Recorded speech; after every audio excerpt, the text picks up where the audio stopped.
Faleminderit shumë për këtë pyetje, sepse vërtet edhe kjo ka qenë një formë që më është vesh në kohën kur kam shkuar në Këshill, mirë po kjo absolutisht nuk qëndron për faktin se unë e thash më herët, kam 15 vite provoj punën në parlament në Kuvendin e Kosovës dhe kam raporte të mira profesionale me të gjithë zyrtarët, le të themi, të partive të ndryshme.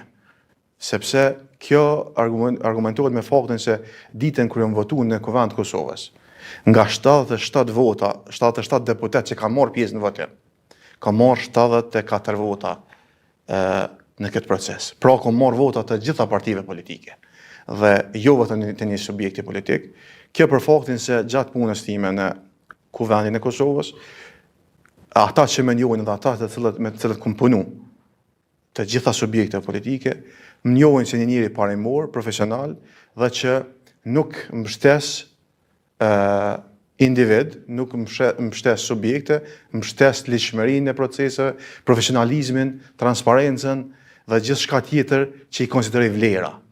Prandaj fakti që kam marrë guxim me përfaqësu shoqërinë civile në Këshill, konsideroj që është një nga vlerat më të mëdha dhe një nga përgjegjësitë më të mëdha që e kam vendos me pas në karrierën time, sepse konsideroj që duke qenë përfaqësues i shoqërisë civile në Këshill, është vlera më e madhe dhe do të jetë ndoshta pjesa më krenare e karrierës time profesionale, sepse është tetë sfiduese për faktin se dihet çfarë niveli ka qenë Këshilli dhe vazhdon të jetë.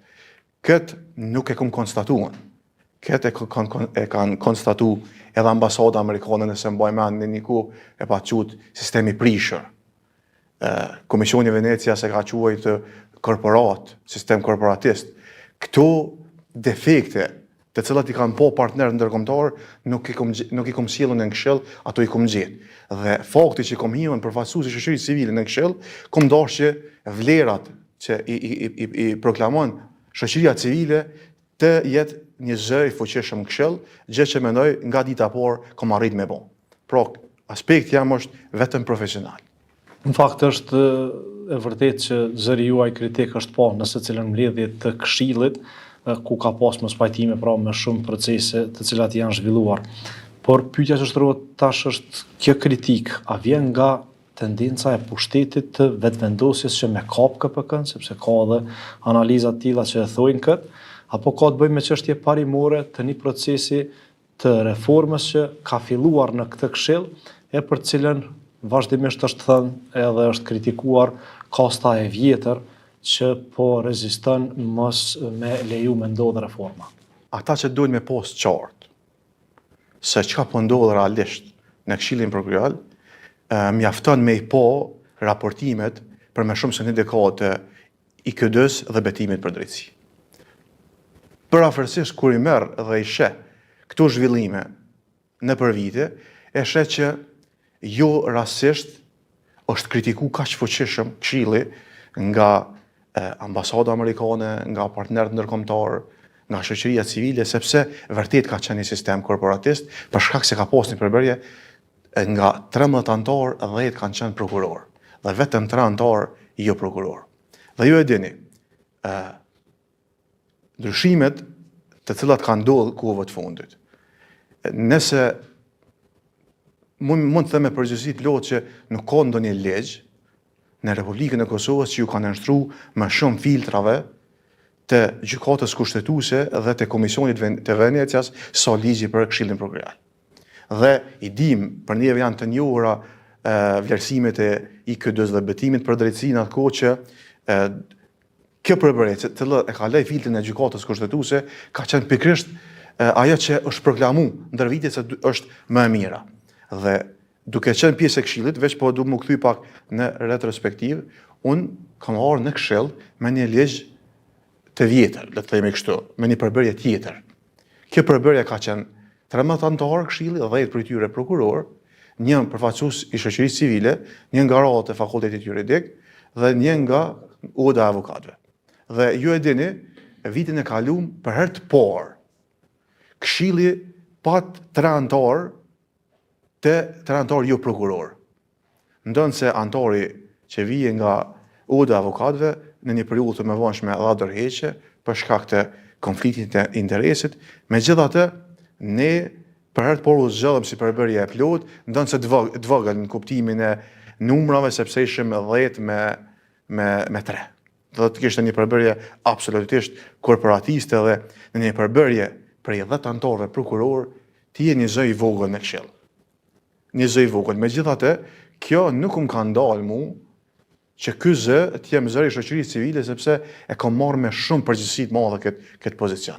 Dhe tani me ligjin e ri, të cilën dikun me 5 qershor, nëse s'gaboj, këtij viti ka hyrë në fuqi, kjo e ndryshoi bot kuptimin dhe mënyrën se si e shohim funksionimin e këshillit, jo vetëm brenda këshillit, por edhe ata që monitorojnë punën e këshillit, partnerët ndërkombëtar, të cilët e kanë pa që këshilli duhet më ndryshu.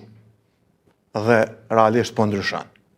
Po mënyra se si po ndryshon, u pa kohëve të fundit që shkaktoi shumë nëse s'ka bëja kam thonë në një takim diku ka shkaktuar dhimbje tek ajo struktura vjetër, nëse mund që ta quajmë kështu, sepse nuk e kanë pranuar me lehtësi ndryshimet që ka sjell ligji i ri.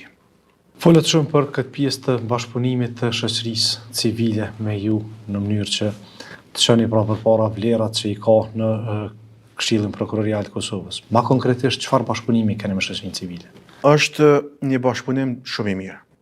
Fillimisht kur kam hyrë në Këshill, kam formu, le të themi, një rrjet, kam bërë një rrjet të organizatave të shoqërisë civile, të cilat e monitorojnë Këshillin Prokurorial dhe kam dashur që me këto organizata të kem bashkëpunim më të ngushtë dhe të kem komunikim më të rregullt me to. Mirë po, gjithmonë mandatin e kam ushtru pajtim me kushtetutën dhe ligjin.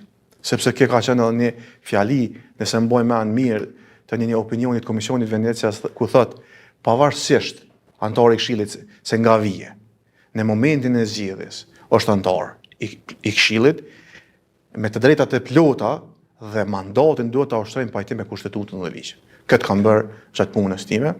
Mirë po kam pas komunikim, kontakt me organizatat e shoqërisë civile, me gjitha ato që kanë pas interes me ditë për Këshillin dhe me përcjell aktivitetet e Këshillit. Në mënyrë të veçantë kam qenë tepër kritik në Këshill kur është cenu transparenca. Sidomos organizatat e shoqërisë civile kanë interes të përfshihen në procese të monitorimit, të zgjedhjes së prokurorëve të ri, në proces të avancimeve, në proces të monitorimeve të çështjeve të caktuara, e sidomos në për grupe punuese ku ndryshohen aktet e brendshme të Këshillit, kjo ka qenë fokusi. Do të thonë, kam bërë përpjekje që kudo që është cenu transparenca në raport me shoqërinë civile, kam ndërhy ashpër, jo vetëm në takime publike të Këshillit, të jem të qartë, por edhe në takime me organizata ndërkombëtare, partnerë ndërkombëtar, kam qenë i fuqishëm i mbrojtjes së shoqërisë civile që ata të jenë të përfshirë në çdo proces ku ata kanë interes të përfshihen.